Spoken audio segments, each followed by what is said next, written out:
विष्णु सहस्त्रनाम शुरू करने से पहले हम सबसे पहले एक ध्यान श्लोक पढ़ते हैं, जो है शांताकारं भुजगशयनं पद्मनाभं सुरेशं विश्वाधारं गगन सदृशं मेघवर्णं शुभांगं लक्ष्मीकांतं कमलनयनं योगीभिर्ध्यानगम्यं वंदे विष्णुं भवभयहरणं सर्वलोकैकनाथं।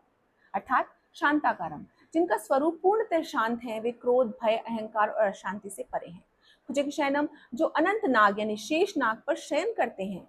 शेषनाग अनंत काल और ब्रह्मांडीय शक्ति का प्रतीक है। इसका अर्थ है कि भगवान समय और प्रकृति दोनों के स्वामी हैं। पद्मनाभम, जिनकी नाभि से कमल प्रकट हुआ, जिस पर ब्रह्मा जी प्रकट हुए और सृष्टि की रचना आरंभ हुई। यह बताता है कि सृष्टि का मूल स्रोत भगवान विष्णु है। सुरेशम, देवताओं के ईश्वर अर्थात सभी दिव्य शक्तियों के स्वामी।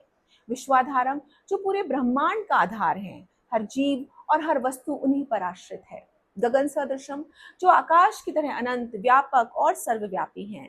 मेघवर्णम, जिनका वर्ण वर्षा ऋतु के गहरे मेघ के समान शाम है। यह करुणा, गंभीरता और जीवन दायिनी शक्ति का प्रतीक है। शुभांगम, जिनका प्रत्येक अंग मंगलमय, दिव्य और सुंदर है। लक्ष्मीकांतम, जो माता लक्ष्मी के पति हैं। इसका अर्थ केवल दाम्पत्य नहीं, बल्कि यह है कि समृद्धि यानी कि लक्ष्मी सदैव धर्म और पालन यानी कि विष्णु के साथ रहती है। कमल नयनम, जिनकी आंखें कमल के समान कोमल, सुंदर और करुणामयी है। योगी भी ध्यान गम्यम, जिसका वास्तविक स्वरूप योगी गहन ध्यान के द्वारा अनुभव करते हैं। उन्हें केवल इंद्रियों से नहीं, बल्कि साधना से जाना जा सकता है। वंदे विष्णु, मैं भगवान विष्णु को प्रणाम करता हूँ।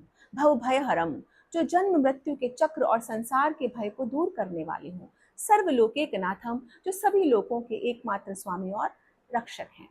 गहरा आध्यात्मिक अर्थ, यह श्लोक केवल भगवान विष्णु के रूप का वर्णन नहीं करता, बल्कि आदर्श जीवन का संदेश भी देता है। शांताकारम, हर परिस्थिति में मन शांत रखें। भुजगशयनम, कठिनाइयों और भय के बीच भी संतुलित रहें।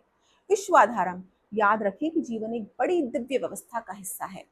गगन सदृशम, अपनी सोच को विशाल और उदार बनाएं। कमल नयनम, सभी के प्रति करुणा और प्रेम रखें। योगी भीर्धान्य गम्यम, सत्य का अनुभव केवल अभ्यास, ध्यान और आत्मचिंतन से होता है। भव भय हरम, ईश्वर में विश्वास मनुष्य को भय, चिंता और असुरक्षा से ऊपर उठने की शक्ति देता है।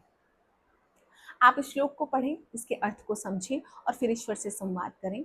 ईश्वर आपकी जरूर सुनेंगे। नेक्स्ट वीडियो में हम लाएंगे विष्णु सहस्त्र नाम का पहला श्लोक और उसका अर्थ। धन्यवाद।